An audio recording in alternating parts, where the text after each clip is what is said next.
క్రీస్తునందు ప్రియులైనటువంటి ప్రార్థన టీవీ చూస్తున్నటువంటి దేవుని యొక్క సంగమునకు, దేవుని యొక్క పిల్లలకు ప్రభు అయిన యేసుక్రీస్తు నామములో వందనాలు.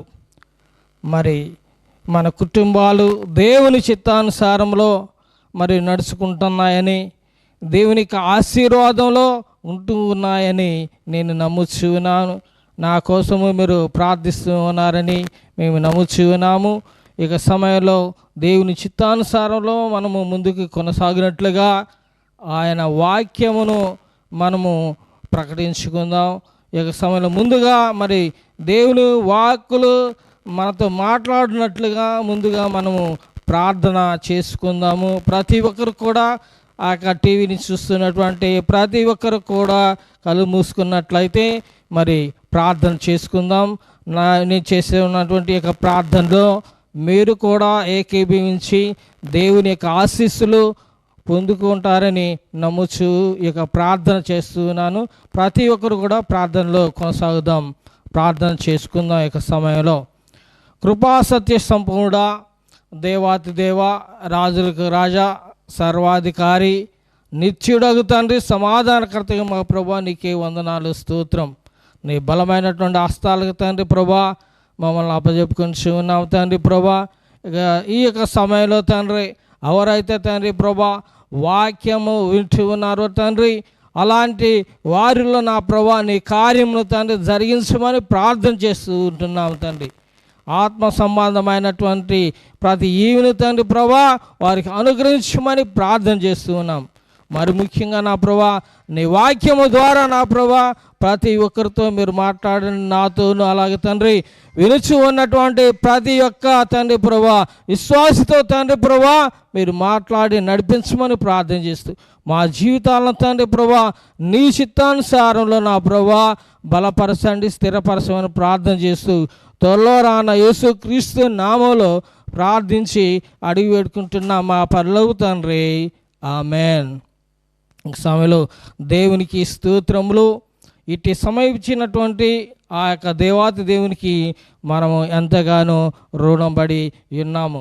కాబట్టి మన యొక్క సమయంలో ప్రతి ఒక్కరు కూడా మరి దేవుని చిత్తానుసారమైనటువంటి మనస్సు కలిగినటువంటి వారై సిద్ధ మనస్సు అనేటువంటిది మన జీవితాల్లో కలిగి జీవించాలి. దేవుని వాక్యము వినడానికి మనం ముఖ్యముగా వేగల పాటు కలిగే వారిగా మనము జీవించాలని నేను కోరుచున్నాం.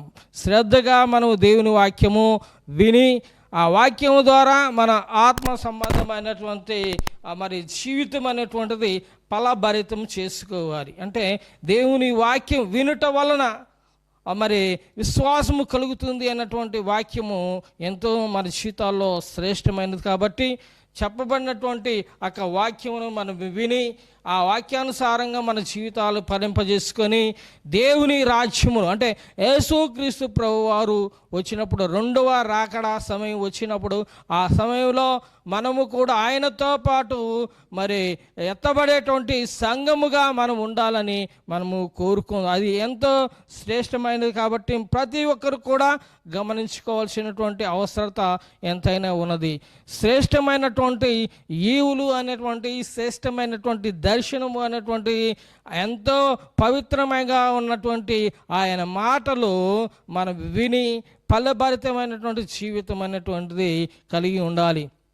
వాక్యం అనేటువంటిది మనల్ని ఏం చేస్తుంటే గొప్ప స్థితికి ఇచ్చేస్తుంది. ఈ లోకంలో కాకుండా పరలోకంలో కూడా దేవునితో పాటు మనము నివసించేట్లుగా మరి దేవుడు మంచి ఏర్పాటు అనేటువంటిది చేసి ఉన్నాడు.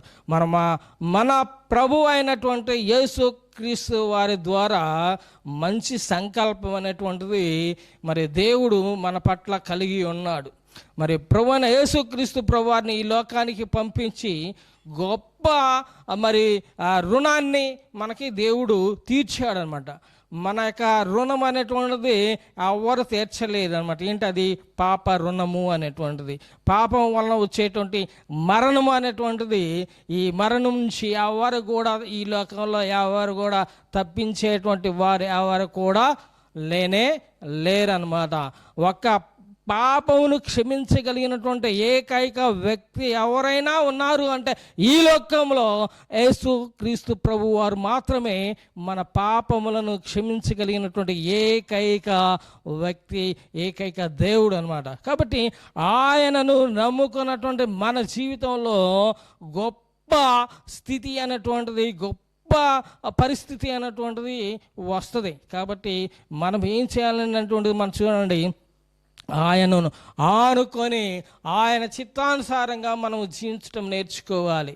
అంటే మన కొత్తగా వింత పాతగా రోత అనేటువంటి మాదిరిగా మన జీవితాలు ఈ మధ్య ఉంటున్నాయి. అంటే ఏంటి, ఆయన నమ్ముకున్నటువంటి కొత్తలో మనం ఎంతో విధిగా దేవుని భక్తి చేస్తూ ఉంటాం, ఆయన బాగా ప్రార్థన చేస్తూ ఉంటాం, దేవుని వాక్యం వింటాము, ఆ ప్రకారంగా జీవిస్తాము, దేవునికి పాటలు గొప్పగా పాడతాము, మన స్వరము ఏంటో అనేటువంటిది కూడా చూపిస్తూ ఉంటాం. కానీ కొంత సమయం అయిపోయిన తర్వాత అంటే ఏంటి, ఆ కొత్త బాగా వింతగా ఉంటుంది.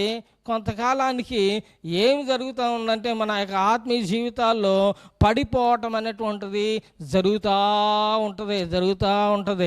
అప్పుడు ఏమైందంటే మనం ప్రార్థన చేయటానికి కూడా వెనకబడతాము, దేవుని వాక్యం కూడా వినటానికి వెనుకబడతాము, అలాగే దేవుని స్తుతించడానికి కూడా వెనకబడతాము అనేటువంటిది మనము జ్ఞాపకం చేసుకోవచ్చు. ఏంటంటే దేవుణ్ణి ఎప్పుడు మనం నమ్ముకుంటూ ఉంటామంటే కష్టాలు, బాధలు, ఇరుకు ఇబ్బందులు వచ్చినప్పుడు మనం దేవా నువ్వే నా దిక్కు అని దేవుని దగ్గరికి వస్తాము, లేకపోతే యేసు ప్రభువారిని నమ్ముకుంటాం. ఎవరైనా సరే ప్రపంచంలో దేవుణ్ణి ఎందుకు నమ్ముకుంటారంటే ఆయన, మన యొక్క ఆలోచన ఏంటంటే ఆయన ఎవరో అని మనమేమనుకుంటామంటే ఆపదల ముక్కులవాడు, ఆపదలు వస్తేనే దేవుడు అని మనం అనుకుంటాము. కానీ ఆయన మన అవసరము అని మాత్రం ఎప్పుడు అనుకోము.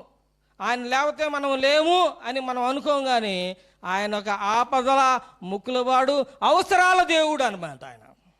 అంటే ఏంటి, మన అవసరం పోతే దేవా తండ్రి నాకు ఇది ఇచ్చేయి తండ్రి, నాకు అది కావాలా, ఇది కావాలా, అవి కావాలా, పాస్ కావాలయ్యా, అభివృద్ధి కావాలయ్యా, ఆశీర్వాదం కావాలయ్యా, ఇవన్నీ కూడా అడుగుతుంటాము. కానీ అయ్యా నీవు నాకు కావాలి, నీవు నాకు తోడుగా ఉంటే ఎంతో బలము, ఎంతో శక్తి, కష్టాలు వస్తేనే నేను భయపడను, బాధలు వచ్చినా నేను భయపడను, చింతలు వచ్చినా నేను భయపడను అని ఎవరు అనుకోరు ఈ మధ్య.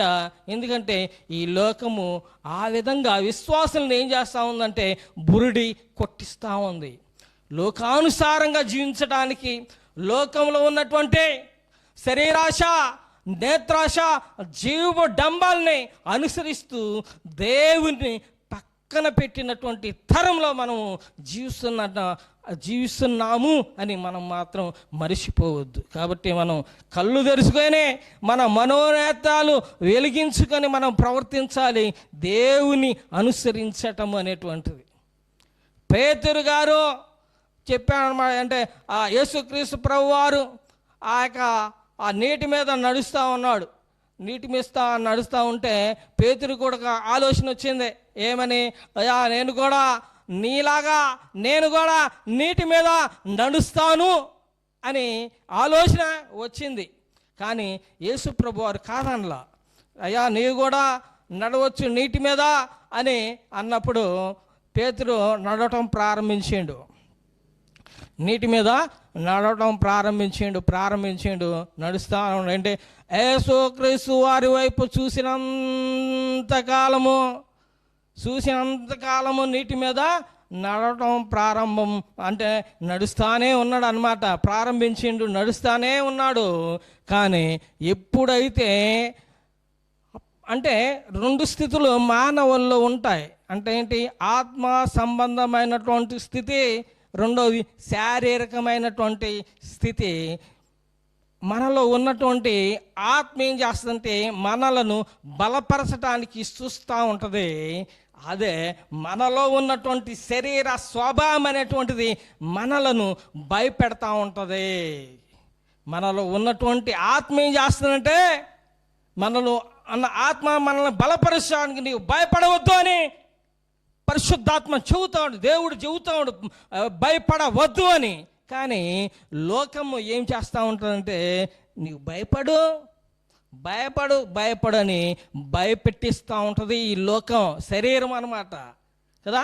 శరీరం మనలో ఇది ఏం చేద్దాంలే అని ఆలోచన అనేటువంటిది ఈ శరీరానికి ఉంటుంది, భయపడతా ఉంటుంది. అంటే ఆత్మ, మనలో ఉన్నటువంటి ఆత్మ, దేవుని ఆత్మ మనల్ని బలపరుస్తూ ఉంటుంది.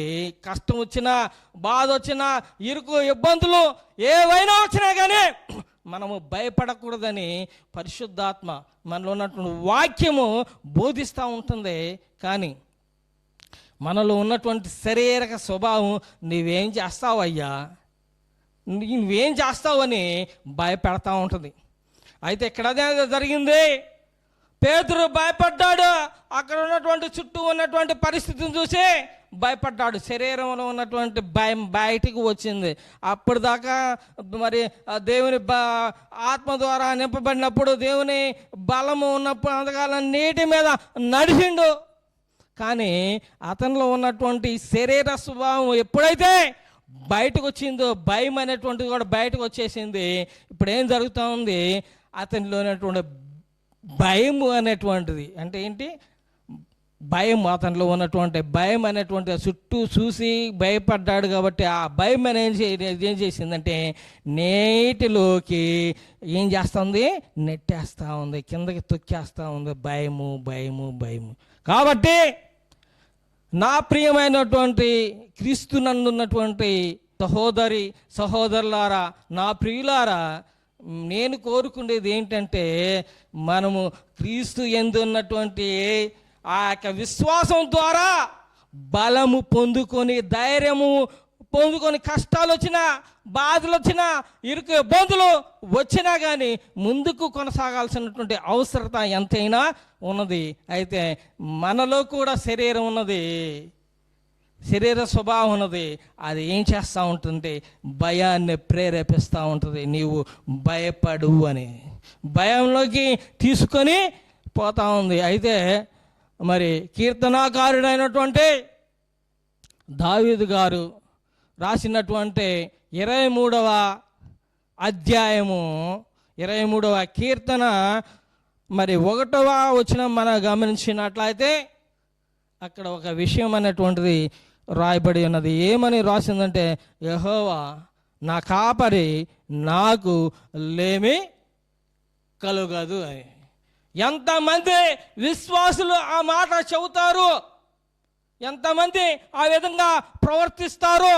యెహోవా నా కాపరని ధైర్యముగా ఎవరు చెప్పగలుగుతారు? ఒక్కసారి గుండెల మీద చెయ్యేసుకొని చెబుతారా ఆ మాట? మేము ధైర్యం కలిగి ఉన్నాము, నాకు నా దేవుడు యేసుక్రీస్తు ప్రభువారే నాకు ధైర్యంగా ఉన్నాడు, బలంగా ఉన్నాడు, నేను ఏమైనా చేయగలుగుతాను, కష్టం వచ్చినా నేను భయపడను, బాధలు వచ్చినా నేను భయపడను, చింతలు వచ్చినా నేను భయపడను, దేనికి భయపడను అన్నటువంటి మరి స్థితిలో మనము ముందుకి కొనసాగాలి. ఒకటి, దేవుని మీద ఏంటమ్మా, అభయం కలిగి ఉండాలా, దృష్టి కలిగి ఉండాలా, ధైర్యం కలిగి ఆయన మీద సంపూర్ణముగా ఆధారపడాలి. ఇక్కడ పేతురు గారి జీవితంలో మనము గమనించినట్లయితే మరి యేసుక్రీస్తు ప్రభు వారిని చూసినంతకాలము ధైర్యంగా నీటి మీద నడిచాడు. మనము నడుస్తూ ఉన్నామా? లోకమైనటువంటి శరీరాశ, నేత్రాశ, జీవపు డంబంను ఎదిరించే నడుస్తూ ఉన్నామా? ఒక్కసారి మనం జ్ఞాపకం చేసుకుందాం, మన జీవితాలు ఏ విధంగా ఉన్నాయి? ఆత్మ సంబంధముగా ఫలాభివృద్ధి స్థితిలో ఉన్నామా, లేక ఆత్మ స్థితిలో పడిపోయినటువంటి స్థితిలో ఉన్నామా? ఒకటి అనమాట, భయము అనేటువంటి మన దగ్గరకు వచ్చిందంటే అప్పుడే మన ఆత్మీయ స్థితి చిన్నగా పడిపోతుంది అని అర్థం. కాబట్టి మనం యేసు ప్రభు వారి వైపు చూసినంత కాలము నీవు ధైర్యముగా ఉంటావు. భయం అనేటువంటిది నీ దగ్గరికి రానే రాదు. భయం ఉన్న దగ్గర అంటే ధైర్యం ఉన్న కాడ, విశ్వాసం ఉన్న దగ్గర మాత్రమే ఏం చేస్తాడంటే యేసు ప్రభు వారు నివసిస్తాడు. మరి భయపడే వారి దగ్గర యేసు ప్రభు వారు నివసించడానికి ఛాన్సే ఉండకపోవచ్చు. కాబట్టి మనము ఏమి కలిగి ఉండాలంటే ధైర్యముతో కూడినటువంటి, విశ్వాసముతో కూడినటువంటి ధైర్యం అనేటువంటి మన జీవితాల్లో కలిగి జీవించాలి. అందుకని దావీదు అన్నాడు, యెహోవా నా కాపరి, నాకు లేమి కలుగుదని మరి ధైర్యంగా చెబుతాడు. ఆయన యాక్చువల్గా మనం గమనించినట్లయితే ఆ కుటుంబంలో చివరి వాడు, అలాగే తృణీకరించబడినటువంటి వాడు. అంటే ఏంటి, ఆ దావీదు అంటే ఎవరికి లెక్కలేదన్నమాట. అంటే ఇది గొప్పవాడు అవుతాడని, లేకపోతే ఇంకా మరి శ్రేష్ఠుడని అనే లెక్క అనమాట. ఏది, యేషేబులాగా. కాబట్టి ఇక్కడ కూడా అంటే తృణీకరించబడినటువంటి స్థితి, లెక్కింపు లేనటువంటి స్థితిలో ఉన్నటువంటి ఈ దావీదు ఎవరయ్యా శక్తి, ఎవరయ్యా బలము, ఎవరంటే ఆ దేవాది దేవుడే ఆయనకి తోడుగా ఉన్నాడు. దేవుడు చెప్పాడు, దేవుడు సాక్ష్యం ఇచ్చాడు. దేవుడు సాక్ష్యం ఇచ్చాడు ఎవరి గురించి? దావీదు గురించి. నా హృదయానుసారుడు. నీవు ఉన్నావా? మనం ఉన్నామా? ఆయనకి హృదయానుసారులుగా ఉంటున్నామా? ఆయన ఏ విధంగా అనుకుంటే దేవుడు ఆ విధంగా ఉండేవాడు. దేవుడు ఏ విధంగా అయితే కోరుకున్నాడో ఆ విధంగా దావీదు ఉండేవాడు. కాబట్టి మనము ఆ విధంగా ఉండటానికి మనము నేర్చుకోవాలి. ఒక జీవితం అనేటువంటిది ఆయన చిత్తానుసారం నడుచుకోవడానికి ఏం చేయాలి? ప్రయత్నము చేయాలి. దేవునికి దగ్గరగా మనము ఉండాలి. మరి యేసుక్రీస్తు ప్రభువారు నడుచుటకు, విశ్వాసము కలిగి జీవించడానికి మనము గొప్ప పోరాడాలి. మన జీవితమే ఒక పోరాటం అనేటువంటిది. కాబట్టి ఆ పోరాటంలో మనము యేసుక్రీస్తు ప్రభువారి యందు విశ్వాసము కలిగి జీవించడం ద్వారా ఆ పోరాటంలో మనము విజయం అనేటువంటిది సాధిస్తాము. ఇక్కడ పేతురు జీవితంలో మనం పరిశీలన చేశాము. ఏం జరిగింది ఇక్కడ అంటే, మరి ఆయన నీటి మీద నడిచాడు ఎప్పుడంటే యేసుక్రీస్తు ప్రభువారిని చూసినంత వరకు మాత్రమే. ఆ తర్వాత ఎప్పుడైతే చుట్టూ ఉన్నటువంటి స్థితిని చూసి భయపడిపోయాడో అప్పుడు నీటిలో మునిగిపోసాగి అప్పుడు దేవుని దగ్గరికి వచ్చాయా నన్ను రక్షించు అని. కాబట్టి మనం ఏ స్థితిలో ఉంటున్నాము? ఆత్మ మరి నీటి మీద నడిచేటువంటి స్థితిలో ఉన్నామంటే లోకమును యేసుక్రీస్తు ప్రభువారి యొక్క విశ్వాసం ద్వారా జయించేటువంటి స్థితిలో ఉంటున్నామా? అంటే ఆయన విశ్వాసము, ఆయన ఏంటి విశ్వాసము ఏం చేస్తుంది అంటే మన శత్రువుల్ని మనం జయించేటట్లు చేస్తుంది. మన శత్రువులు అంటే మన పొరుగు వారు అనుకుంటున్నావా? లేకపోతే మన సహోదరులు అనుకుంటున్నావా? మన మామగారు అనుకుంటున్నావా? మన బాబాయ్ గారు అనుకుంటున్నారా మీరు?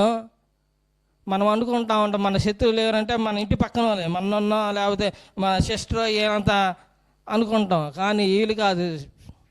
బైబిల్లో రాసింది ఏంటంటే లోకంలో ఉన్నదంతా శరీరాశ, నేత్రాశ, జీవపు డంబం. క్రైస్తవులకు ఉన్నటువంటి శత్రువులు ఎవరంటే మనలో ఉన్నటువంటి శరీరాశ, మనలో ఉన్నటువంటి నేత్రాశ, మనలో ఉన్నటువంటి శరీర డంబం అన్నమాట కదా, జీవపు డంబం. వీటిని ఎదిరించాలి. వీటిని ఎదిరించాలంటే ఒకే ఒక నాయకుడు, ఎవరిని ఫాలో అవ్వాలి మనం అంటే మన జీవితాల్లో దేవుని వాక్యమైనటువంటి ప్రభువు యేసుక్రీస్తు ప్రభు వారిని మనము వెంబడించే వారిగా ఉండాలి. ఆయన చిత్తానుసారంగా మనము నడిస్తే లోకాన్ని జయించేస్తాం. యేసు ప్రభువుని నమ్ముకోవడమే మొదటి విజయం అనమాట. ఎవరికి తెలియదు అనమాట అసలు యేసు ప్రభువుని ఎందుకు నమ్ముకుంటున్నామో అన్నటువంటి ఆలోచన చేస్తారు. కానీ అవి ఇచ్చిండా పిల్లోడు లేకపోతే ఏమి ఇచ్చాడు, ఆస్తి ఇచ్చిండా, అవన్నీ అనుకుంటా కొంతమంది ఏం చేస్తారంటే మరి ఇస్తే మేము దేవుని నమ్ముకుంటాం, ఇకపోతే మాకు అవసరము లేదు అని అనుకుంటా ఉంటాం. కానీ అందుకని మనం దేవుని యందు విశ్వాసము అనేటువంటి ప్రాముఖ్యమైనటువంటి సంగతి.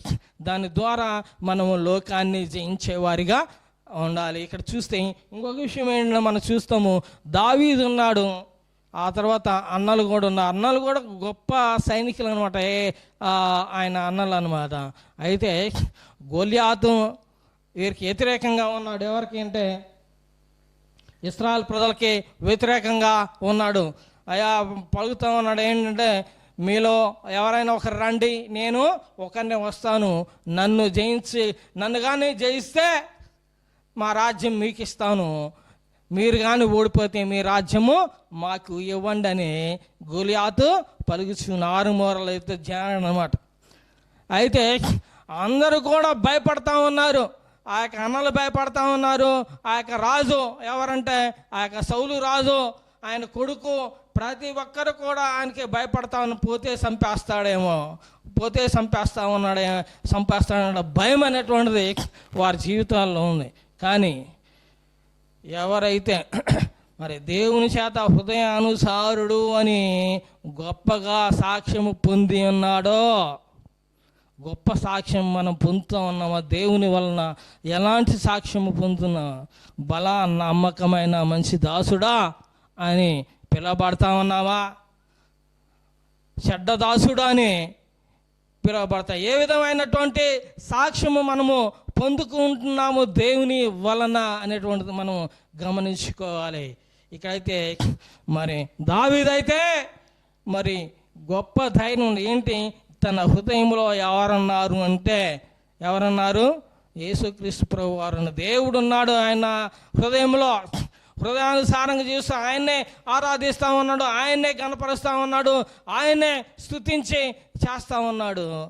అందువలన మరి ఏం జరుగుతూ ఉందంటే, ఆయన మరి విశ్వాసం కలిగినటువంటి వాడుగా ఉన్నాడు, ధైర్యము కలిగి ఉన్నటువంటి వాడుగా ఉన్నాడు. ఆయన చెబుతాడు, నేను మరి ఆ యొక్క పశువుల కోసము, నా మంద కోసము ఆ యొక్క ఎలుగు బంట్లు సింహాలు వస్తే వాటిని నేను చంపివేశాను అని ధైర్యంగా సాక్ష్యం చెబుతాను. అతను చిన్న వయసే, కానీ అతనికి ఉన్నటువంటి విశ్వాసం చూశారా? గొప్పది, అది గొప్పది. దావీదుకైతే విశ్వాసం అనేటువంటిది తన వయసు కన్నా గొప్పదనమాట. అంతగా ప్రేమిస్తూ ఉన్నాడు, బలముగా దేవుణ్ణి ఆరాధిస్తూ ఉన్నాడు, స్తుతిస్తూ ఉన్నాడు. అందుని బట్టి గొల్యాతును చూసి అందరూ భయపడతా ఉన్నారు. కానీ చిన్న వయసు ఉన్నటువంటి యవనస్తుడైనటువంటి ఈ దావీదు మాత్రం భయపడలేదు. కారణం ఏమిటి అంటే, మరి అతను దేవుని చిత్తానుసారంగా జీవిస్తున్నటువంటి వ్యక్తి కాబట్టి ఆ యొక్క గొల్యాతును చూసి ఈయన భయపడలేదు. ఈయనకి రోషం వచ్చేసింది. అరే, మన దేవుడు గొప్ప దేవుడు కదా, మనం పూజించేటువంటి హవా దేవుడు గొప్పవాడు కదా, అలాంటి దేవుణ్ణి కలిగినటువంటి ఈ ప్రజల మీదకి అతను మరి ఆ విధంగా మాట్లాడటము ఏంటి అని ఆయన మాట్లాడుతూ ఉన్నాడు. అయితే మరి ఆ దావీదు అయితే పౌరుషం కలిగినటువంటి వాడై, యేసు దేవుని యందు కలిగినటువంటి పౌరుషం అనేటువంటిది ఆయన కలిగి ఉన్నాడు. కాబట్టి ఏం చేసి పౌరుషం వచ్చేసింది. ఆ పౌరుషమే ఆ ఉన్నటువంటి విశ్వాసం బగబగా మండుతూ ఉంది. విశ్వాసం దేవుని యందు అగ్ని, దీన్ని ఏమంటారు? దేవుని ధైర్యము, విశ్వాసము అనేటువంటిది దావీదుని చంపడానికి ప్రయత్నము చేసింది. అందుకని భయపడలేదు. మరి గొల్యాతుకు ధైర్యంగా ముందుకే కొనసాగాడు. పోయి ఒడిశాలు తీసుకొని దాంట్లో రాళ్ళు వేరుకున్న తర్వాత ఒడిశాలు రాయి తీసుకొని దావీదు ఏం చేశాడు? గొల్యాతును కొట్టినప్పుడు ఎమ్మెట్టి ముందుకి పడిపోయింది. ఒకటేనమాట, అంటే దేవుని తరపున ఎవరు మనము నిలవగలుగుతాం అనేటువంటిది ప్రాముఖ్యమైన ధైర్యం. దేవుని కోసం ధైర్యం వహించటం మనము నేర్చుకోవాలి. ఈయన కూడా దావీదు కూడా ధైర్యంగా ఉన్నాడు కాబట్టి హృదయానుసారంగా ఉన్నటువంటి ఈ దావీదు గొల్యాతుని మరి ఓడించగలిగితే ఆ యొక్క ఒడిశాల రాయితోనే చంపేశాడు. అంటే రాయి చిన్నదే కానీ అది గొప్పది. ఇక్కడ మనం ఏం చేయాలి? దేవుని తరఫున మనం నిలవటం అనేటువంటిది ప్రాముఖ్యమైనటువంటిది. అయితే కార్యం చేసేటువంటి వాడు ఎవరంటే దేవుడే. గొల్యాతుని దేవుడు పడగొట్టాడు. అయితే మనం ఏం చేయాలంటే ధైర్యముగా మన జీవితాన్ని నడుచుకోవటం అనేటువంటిది ప్రాముఖ్యమైనటువంటిది. ఇక్కడ చూడండి. అందుకని మరి దావీదు అంటున్నాడు, దావీదు కీర్తన 23వ అధ్యాయము 1వ వచనం చూస్తే, యెహోవా నా కాపరి, నాకు అల్లేమి కలగదు. ఏంటంటే తనకు రక్షించడమే కాకుండా, పశువులు రక్షించడమే కాకుండా దేశాన్ని రక్షించినటువంటి గొప్ప యోధుడిగా మనం చూస్తూ ఉన్నాం. కారణం ఏంటంటే ఒకటేంటి, ధైర్యము కలిగి జీవించడం. యేసుక్రీస్తు ప్రభువారి కోసము మనము ధైర్యస్తులుగా మనము ముందుకి కొనసాగుది. ఇక సమయంలో ప్రార్థన చేసుకుందాం, చిన్న ప్రార్థన చేసుకుందాం. అందరూ కూడా తల నుంచి నట్లయితే మనము ప్రార్థనలో కొనసాగుదాం. కృపాసత్య సంపూర్ణ దేవాతి దేవ, రాజులకు రాజా, సర్వాధికారి, నీకే వందనాలు, స్తోత్రం. నీ యందు భయభక్తులు కలిగి ముందుకు కొనసాగినట్లుగా నడిపించండి. మరి ముఖ్యంగా నిన్ను అనుసరించి ఆత్మానుసారంగా జీవించినట్లుగా మమ్మల్ని నడిపించండి. ఆ ఆత్మానుసారంగా మేము జీవిస్తే శరీరాశలను మేము దాన్ని నెరవేర్చము నా ప్రభువా. అవును తండ్రి, మేము నీ ఆత్మానుసారంగా నడుచుకుంటూ విశ్వాసంతో కలిగినటువంటి ధైర్యం కలిగి ముందుకు కొనసాగినట్లుగా నా ప్రభువా మమ్మల్ని నడిపించమని నీ బలమైన హస్తాలకి తండ్రి ప్రభువా మమ్మల్ని అప్పచెప్పుకుంటూ త్వరలో రాన్న యేసుక్రీస్తు నామములో ప్రార్థించి అడిగి వేడుకుంటున్నా మా పరలోక తండ్రి, ఆమెన్.